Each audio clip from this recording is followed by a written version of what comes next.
I still remember the clock that night, each tick dragging across my chest like a dull blade. 24 years of marriage, and yet I was pacing my own living room like a guest who didn't belong. The table sat untouched, candles cold, dinner wasted, the roast chicken stiff with hours of waiting. Diane had said she was meeting friends, but after decades together, I knew her tells. Her smile had been too forced. Her eyes had betrayed her. She wasn't with friends. She was with him. And I wasn't about to waste another 24 years pretending not to see. It started small, as betrayal always does.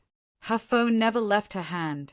She lingered longer in front of the mirror, slipping into clothes she hadn't worn in years. Perfume clung to her skin, but not the kind I ever bought. She laughed at messages I wasn't allowed to see. I told myself I was being paranoid. After all, we'd built a life, raised kids, endured her mother's passing, celebrated milestone after milestone.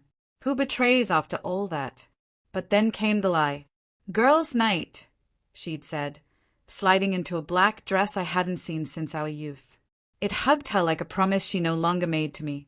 Lipstick, heels, perfume, effort she hadn't given me in years. My gut twisted. She wasn't going to her friends. I could have confronted her then, shouted, begged, demanded the truth. But something inside me hardened. I thought of the years I'd given her. Late nights at work to pay off our home. Sacrifice vacations so she could care for her mother. Dreams swallowed so ours could live. If she had chosen betrayal, she didn't deserve my pleas. She deserved consequences. So when she left with that smile meant for someone else, I made a call. My attorney answered on the first ring. Tonight, I said. Send the saver tonight. The wait was endless. I sat staring at our wedding photo. Her lace gown, my too big suit, both of us beaming with promises we believed eternal. I whispered to the picture, "What happened to forever, Diane?"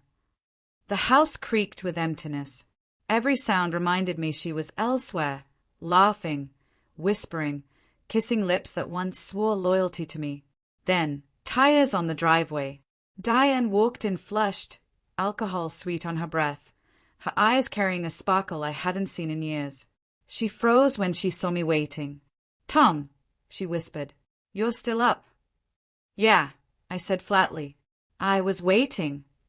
She set her purse down, fumbling for words. But the knock came. A man in a suit at the door. "Mrs. Diane Walker." "Yes," she replied. "You've been saved." Her face went pale. The envelope trembled in her hand. I stepped forward. "Divorce papers," I said. "Tom, please. It's not what you think." "Not what I think." I snapped. "You spent a night with another man. After 24 years." Tears welled, but I couldn't tell if they were guilt or fear. "I didn't mean for this. You've been so distant." Distant. I laughed bitterly. Every late night, every shift, was for you, for this house, our kids, our life. And you repay me with this. She crumbled, clutching the papers. "Do you really want to throw away everything? Our family, our years?" "Don't talk about family," I cut in. "You ended that the moment you chose him over me. You made your choice. And tonight, I made mine." Her tears flowed freely, but I was numb.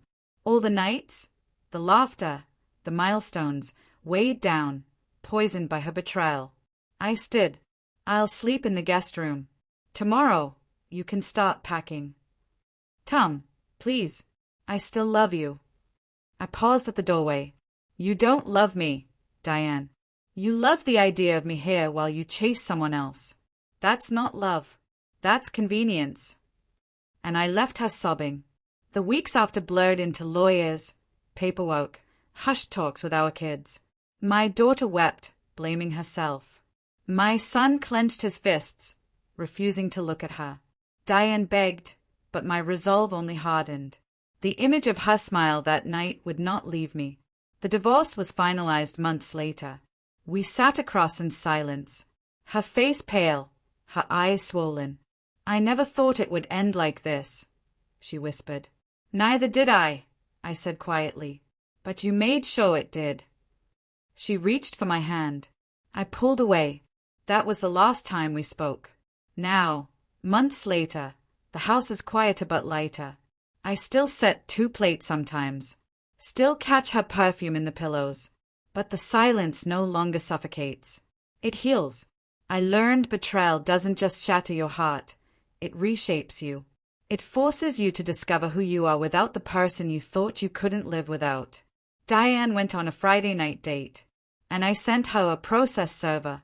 It was the hardest choice I ever made, but it saved me, because in the end, it wasn't just about her betrayal. It was about reclaiming my dignity, my peace, and the years of my life I refused to let her waste. And that was worth more than 24 years of lies.